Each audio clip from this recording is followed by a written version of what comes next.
So if you're completely new to any sort of outdoors activity, whether that be camping or hiking or doing more bushcrafty stuff, one thing that you're going to want to consider is how to choose your first knife. Today we're going to be talking about some of the most basic things you should consider when you're looking at a knife. First thing we're going to talk about is blade thickness. You'll find knives that have really thick blades that can range from about 1/8 of an inch to 1/4 of an inch, and then you'll find knives with skinnier blades, which is usually like 1/10 of an inch or smaller, especially when you get into pocket knives.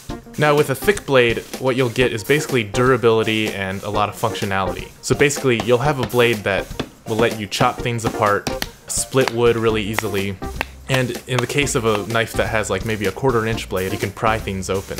With a knife with a thick blade, you'll still be able to do carving and some feather sticking, but you're not going to get as much of a fine control over that. If you're trying to carve something or craft some sort of like trap or bushcraft device, doing that sort of fine slicing is going to be tougher to do. It's also a little more finicky when you're doing like food prep and stuff like that. With a thinner blade, you've sort of got a trade-off. You've got less durability, so it's not always as good for those sorts of chopping things. I mean, sometimes with a thin blade, you don't even have enough weight to give a good chopping motion, and it can also be tough to split wood, not only because it's not as strong of a blade, but also because when you're splitting wood, a thin blade like that might just get stuck in it instead of splitting the wood apart.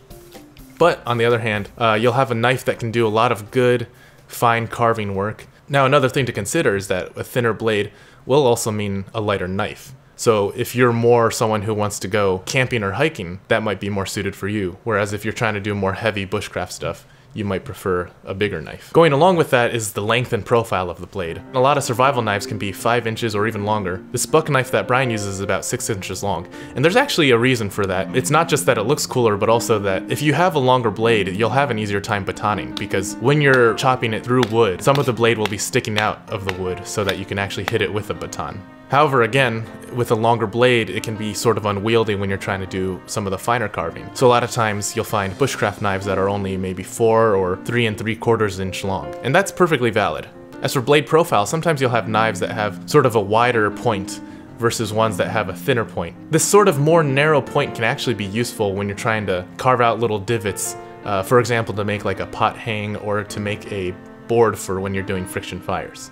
However, with a thinner blade profile also comes more weakness and more likeliness for the tip to break off. So next we're going to talk about Tang, and this is probably something that a lot of people who are into the outdoors, especially bushcrafters, have lengthy discussions about. So the most fundamental categories I can come up with are basically a full Tang knife and a partial Tang. Now, a full Tang basically means that the metal of the blade runs all the way through the length of the handle. Now, a lot of times, like with this Vertus knife, you'll actually see the metal with the scales of the handle on the outside of it, but sometimes a full Tang can also be embedded within the handle. Now, in general, a full Tang is what almost everybody recommends you look into. It's going to be more durable, it's going to be better for heavier work. If you're batoning, it'll be a more reliable Tang to have because you don't have to worry about your blade falling out of your handle or the knife falling apart. There are knives with rat tangs or stick tangs, which are basically tangs where the metal of the blade doesn't go all the way through the handle, and with a stick tang or a rat tang, sometimes that means that it's a really thin sort of shape. Now, people generally like to avoid these because they aren't as strong, but I think a lot of times people can also exaggerate how much of a problem it is to have a partial tang. Mora knives have this partial tang and they're completely reliable. People have never really had any problems with these falling apart. I've seen videos where people are doing really intense stress tests that would never really even happen in a normal scenario, and the knife holds up. And another thing with these partial tangs is, again, it does give you a lighter knife. Next, one of the biggest considerations is the actual grind of the knife. So basically, what does the edge of the knife look like? And I'm basically just going to boil this down into 3 categories. So first, a Scandinavian grind. A lot of people opt for a Scandinavian grind for their first knife because it really is much easier to sharpen, and that's because a Scandinavian grind basically has a single bevel forming the edge. And what that means is that the beveled part of the knife is very thick, and so when you sharpen it, it's very easy to find where that edge is, put it up against a sharpening stone, and sharpen it without having to be super finicky or super precise with your movements. And along with being really easy to sharpen, it's also easy to get a very razor sharp edge on these sorts of knives. Because with that Scandinavian grind, what that means is that the knife has a more acute angle. But again, with the acuteness of the angle comes a sort of lacking in durability. So sometimes with these knives, it's a little easier to roll your edge, to dull it, or to even get chips in it. But again, it's easy to sharpen, so at least maintaining it isn't so bad. Now the hollow or flat grind, I feel like these are some of the most common edges you'll find on a lot of outdoors knives, or just knives in general. And basically what that means is that it has a bevel going towards the edge and then a secondary bevel forming the actual edge. And because of that, the actual cutting edge of the knife is a very thin portion of the full width of the blade. Because of this, sharpening these sorts of knives can be pretty difficult. You'll put it up against the stone and it's really tough to feel out exactly where the edge is. And sometimes the secondary bevel is either flat or convex, and actually, if it's convex, or in other words rounded towards an edge, it can actually be easier to sharpen because you can sort of be more imprecise and still get a sharp edge. But if that secondary bevel is completely flat, then finding exactly how you should angle the blade on a sharpening stone can be difficult. Now, the upside of this sort of edge is that it is a lot more resilient, and this allows you to have sort of a pretty good sharp edge, but also one that will maintain its sharpness. Now lastly is a convex or full convex grind, and basically this means that from the spine of the blade to the edge, there's sort of a gradual curve.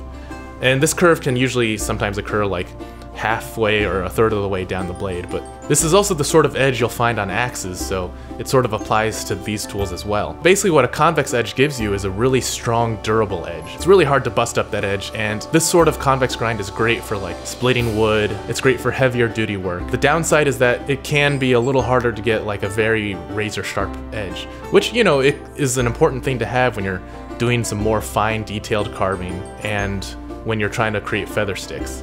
It's actually, you know, people might have different opinions on this, but I think a full convex edge is actually pretty easy to sharpen, because all you have to do is put it on the stone or put it on sandpaper or a strop and sort of just, you know, work it towards the edge back and forth.